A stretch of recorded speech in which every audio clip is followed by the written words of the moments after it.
Fala pessoal, Michel Casquel aqui com vocês novamente. Imagina essa cena: se acorda cedinho, toma um café reforçado, pega um trem-bala em São Paulo e em menos de 2 horas está desembarcando no Rio de Janeiro, com um pão de açúcar te dando as boas-vindas. Parece sonho, né? Mas cá entre nós, esse sonho está mais enferrujado que trilho abandonado. Enquanto países como Japão, China e França cruzam seus territórios a 300 quilômetros por hora, o Brasil ainda engatinha com trens que mal passam dos 90 quilômetros por hora. Por quê? Meu Deus do céu! O Brasil não tem trens de alta velocidade. O que deu errado para esse futuro brilhante, que já foi prometido lá no século XIX, ficar só nos trilhos da imaginação. Vamos embarcar nessa viagem, com paradas na história, política, economia e até na geografia, para entender esse trem descarrilado. Um passado que apitava muito alto.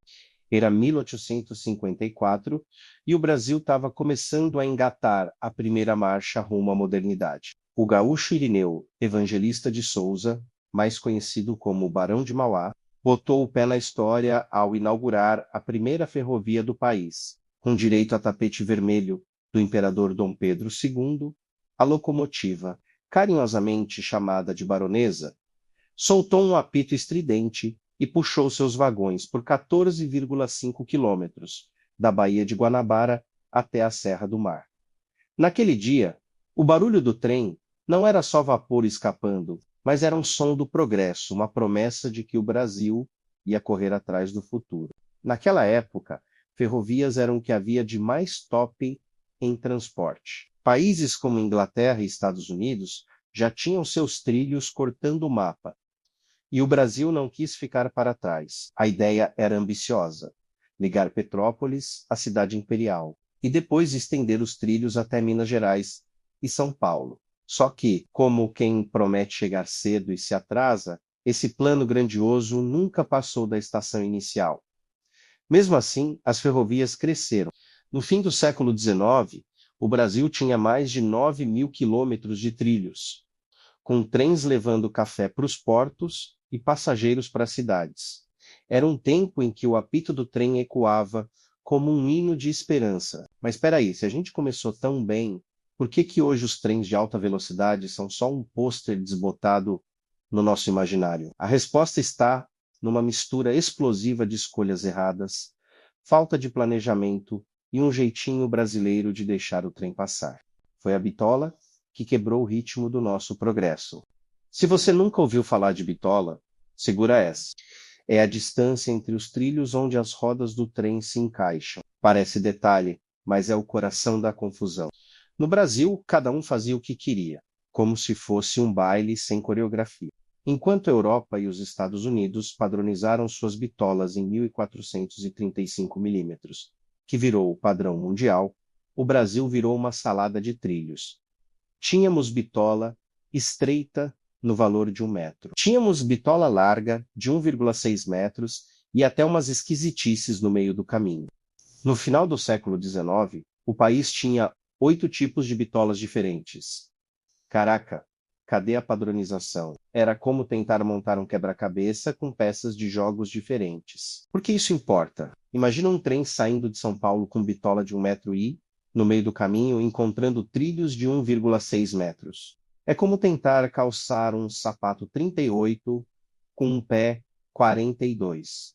Não rola mesmo, né, pessoal? O trem para e o passageiro ou a carga precisam trocar de vagão, num balé caro e demorado chamado baldeação. Essa falta de padrão é como uma corrente invisível que amarra o progresso.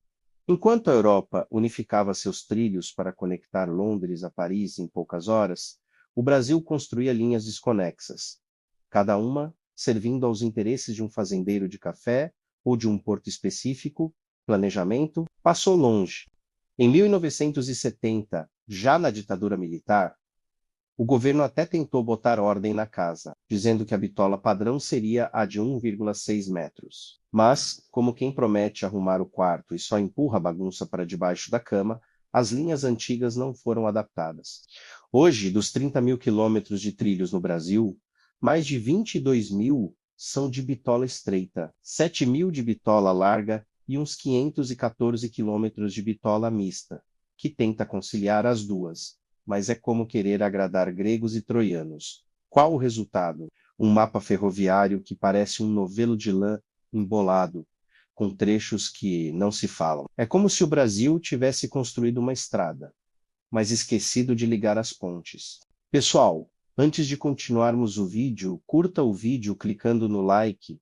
Para quem ainda não é inscrito no canal da NetAdept, se inscreva para receber as notificações de novos vídeos. Aonde tínhamos parado mesmo? Opa, lembrei. Estávamos falando da falta de padronização das bitolas. Vamos seguir com o nosso vídeo. O carro acabou roubando a cena. Se a bitola foi o primeiro vagão a descarrilar, a década de 1950 trouxe a pá de cal. Entra em cena Juscelino Kubitschek, o presidente dos 50 anos em 5 anos.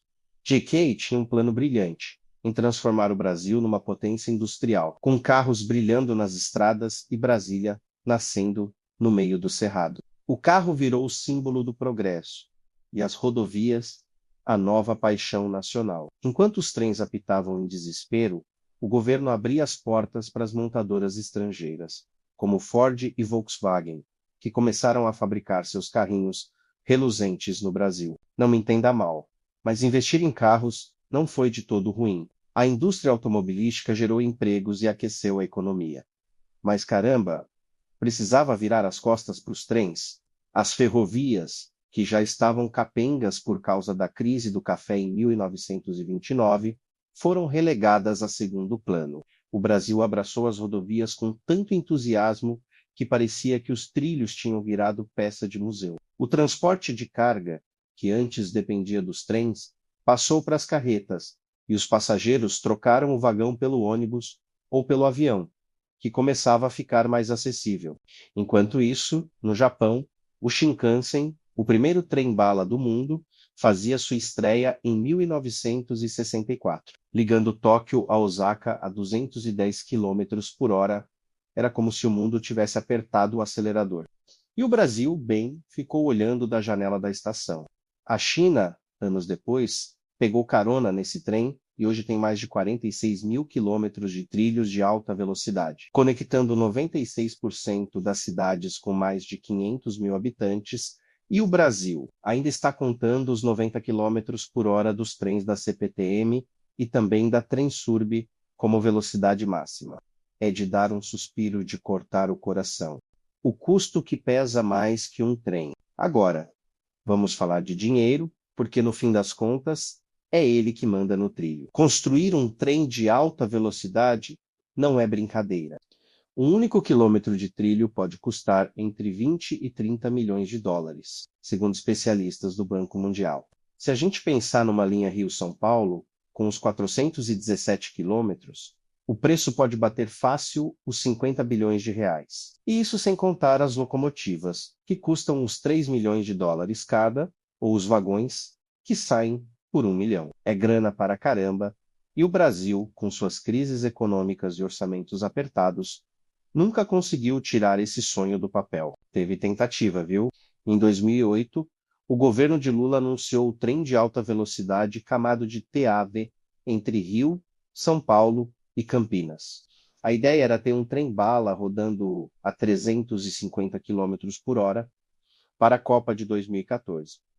Parecia que, finalmente, o Brasil ia pegar o trem do futuro, mas como quem planeja uma festa e esquece de chamar os convidados, o projeto esbarrou em problemas. Primeiro, o custo de 15 bilhões de dólares em 2009 pulou para 75 bilhões de reais em 2020. Segundo, a demanda, onde os estudos superestimaram o número de passageiros e a viabilidade econômica, foi para o brejo. Terceiro, a complexidade técnica, onde construir túneis, como o de 8,6 quilômetros na Serra das Araras, e adaptar o terreno brasileiro, cheio de morros e curvas, não é mole. O governo Dilma tentou, o governo Temer também, mas o TAV virou uma promessa que apita e não sai do lugar. Em 2023, a empresa TAV Brasil conseguiu autorização da ANTT para construir a linha Rio-São Paulo, com previsão de operação em 2032. Mas Não bota muita fé ainda?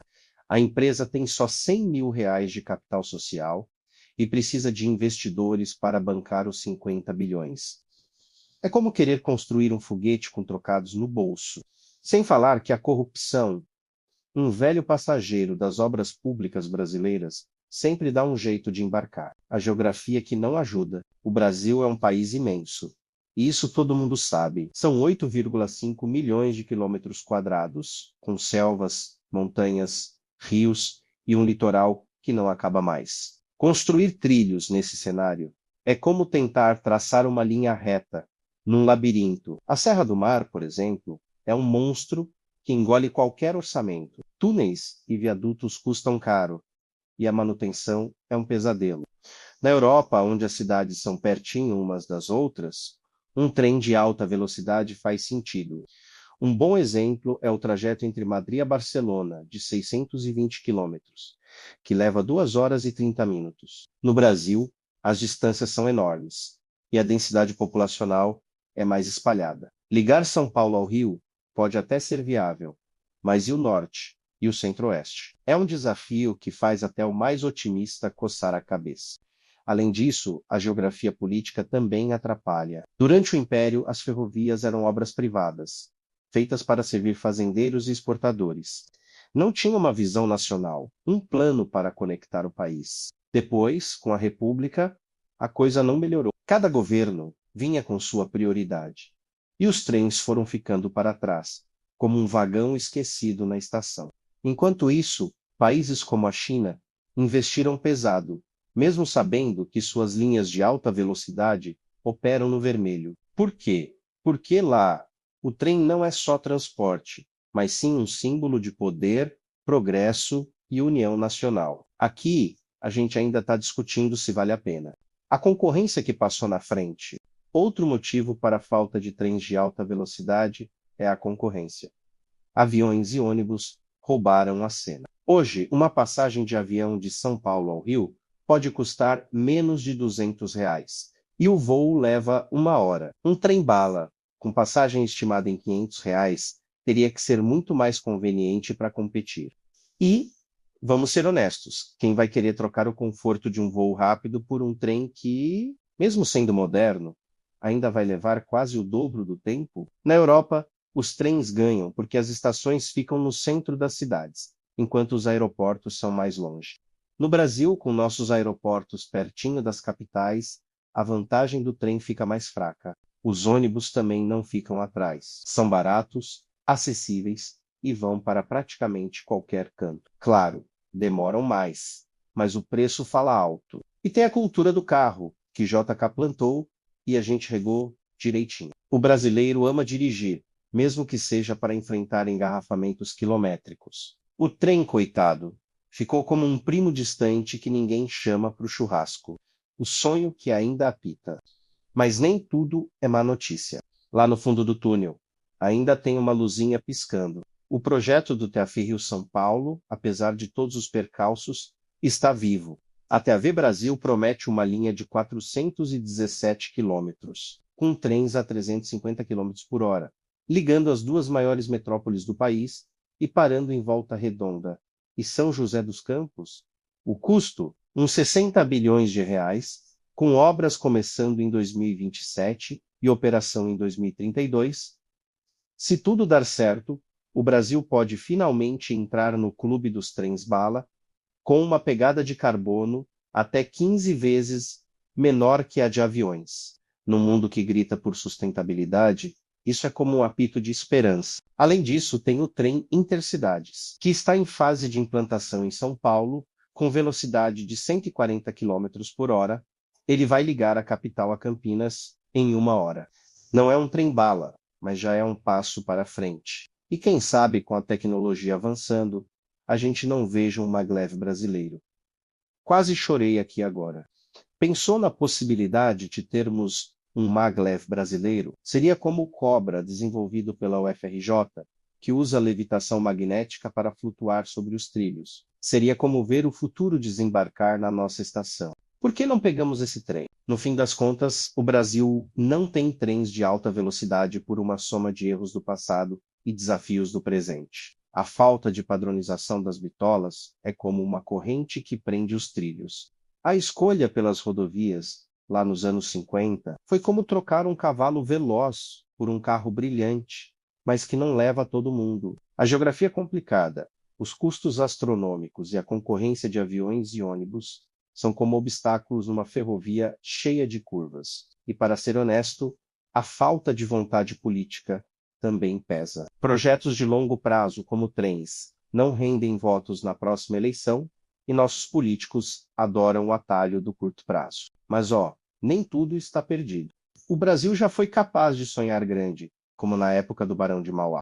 Quem sabe, com um empurrãozinho, a gente não volta a ouvir o apito do progresso. Como já dizia aquele ditado, o melhor momento para plantar uma árvore foi há 40 anos, mas o segundo melhor é agora. Então, bora botar esse trem nos trilhos?